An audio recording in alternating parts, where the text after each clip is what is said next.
زندگی کے بڑے فیصلے ہیں شادی. اب لوگ اکٹھے پڑھتے ہو لڑکے لڑکیاں، اپنی شادی کے فیصلے خود نہ کرو، اپنے ماں باپ کے حوالے کرو. اس میں شرافت بھی ہے، اس میں برکت بھی ہے، اس میں رحمت بھی ہے، اور اس میں والدین کی دعائیں بھی ہیں. کورٹ میرج کو ہوا نہ دو. Boyfriend girlfriend culture ہمارا نہیں ہے. میرے نبی کے طریقے میں مرد اور عورت کا صرف نکاح سے تعلق ہے، اس کے علاوہ سب جہنم کی آگ ہے. اور والدین سے کہتا ہوں کہ اپنے بچوں سے پوچھ کے رشتے کرو، زبردستی مت کرو. میرا معاشرہ بہت سنگین قسم کے جرم کا شکار ہے. بچوں پہ مسلط کر دیتے ہیں، ایتھے ہی کرنی ہے، ایسے جٹائیں چی کرنی ہے، بٹائیں چی کرنی ہے، پتہ نہیں آئے کتوں ہیں جٹ بٹ. چلو تم ناراض نہ ہو، راجپوتائیں چی کرنی، میں راجپوت ہوں، میں اپنی قوم کو بھی رگڑ دیتا ہوں. راجپوتائیں چی کرنی، اگاں کرنی ہی کوئی نہیں. یہ ظلم و ستم اولاد پہ مت کرو. اپنی بچی سے پوچھو، اگر بیٹی ہاں کرے تو پھر قدم اٹھاؤ. اگر بیٹی کہہ دے میں نہیں کرنا چاہتی تو وہ نافرمان نہیں ہے. اللہ کے واسطے میری سنو. صرف تم نہیں سن رہے ہو، اس کیمرے سے لاکھوں کروڑوں لوگ سن رہے ہیں. اگر بیٹا یوں کہہ دے کہ ابا میں نے یہاں شادی نہیں کرنی، میرا جی نہیں چاہتا ہے، تو وہ بیٹا نافرمان نہیں ہے، فرما بردار ہے. اس نے شریعت کا حق استعمال کیا ہے. اب ایسا ظلم مت کرو کہ نہیں اتھے ہی کرنی ہے، اتھے گھروں نکل جا. زندگی تم نے تو نہیں گزارنی، زندگی تو بچے نے گزارنی. میں قربان جاؤں. ایک حدیث سنو پہلے، پھر اگلی بات سناتا.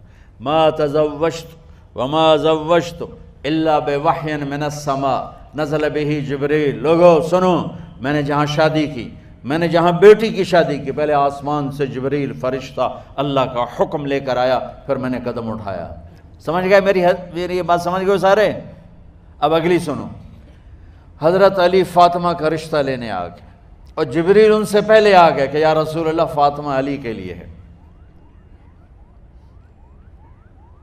باپ محمد مصطفیٰ جیسا ہے، رشتہ مانگنے والا علی جیسا ہے، اور بیٹی فاطمہ جیسی ہے.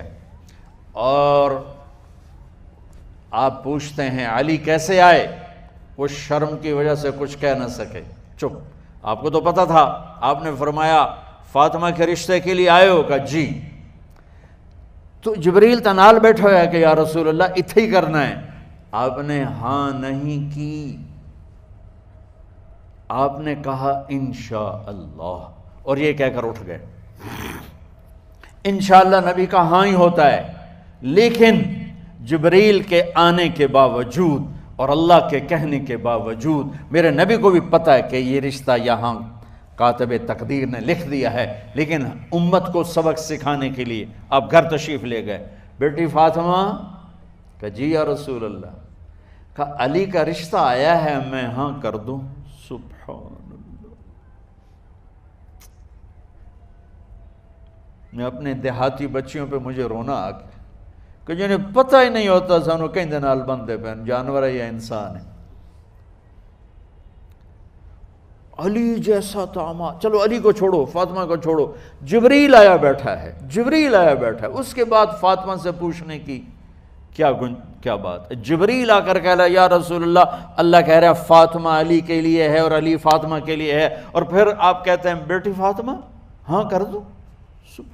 ہماری تو آج کی بیٹیاں انکار نہیں کرتی، چپ کر کے گاں ماش طرح بن چھڑ دین کلے نال.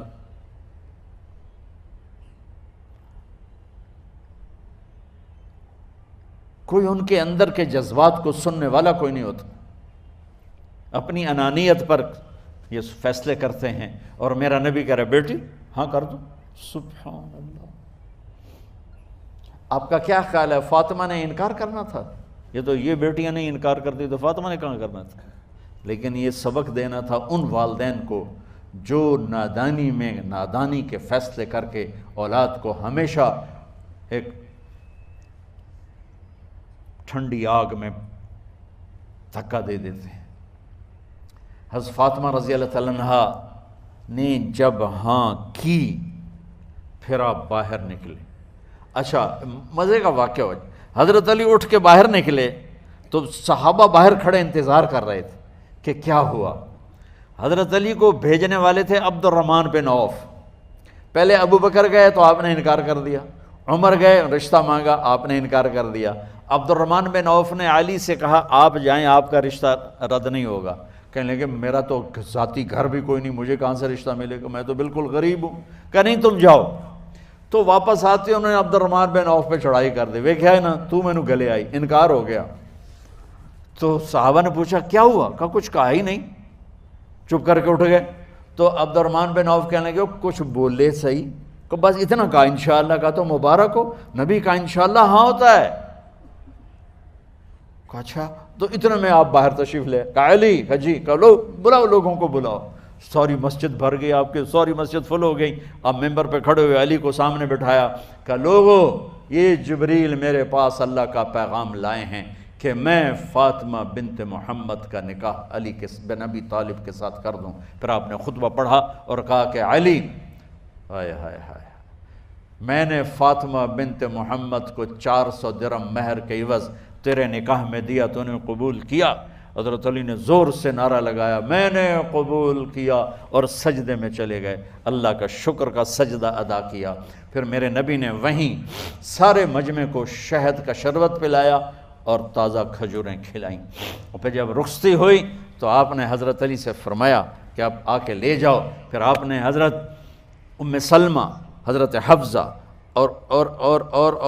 اور جناب حضرت عائشہ رضی اللہ تعالیٰ عنہ، ان تینوں کو بلا کر فرمایا تمہیں پتہ ہے نا مجھے فاطمہ سے کتنا پیار ہے، تو تم فاطمہ کو دلہن بناؤ، اس کی تیاری کرواؤ، اسے دلہن بناؤ۔ تو ان تینوں نے حضرت فاطمہ کو دلہن بنایا۔ پھر آپ نے حضرت علی کو پیغام بھجوایا، وہ تشریف لائے، اپنی اونٹنی لے کر آئے، حضرت عقیل ساتھ ہے، سلمان فارسی ساتھ ہے، اور دروازے پر اونٹنی بٹھائی، آپ علی کو اندر لے گئے اور یوں فاطمہ کا ہاتھ پکڑ کے علی کے ہاتھ میں دے کر فرمایا علی تمہیں نبی کی بیٹی مبارک۔ سبحان۔ پھر آپ نے کہا میری بیٹی فاطمہ، مجھے اپنے خاندان میں جو سب سے زیادہ محبوب تھا میں نے تیرا ہاتھ اس کے ہاتھ میں دے دیا ہے۔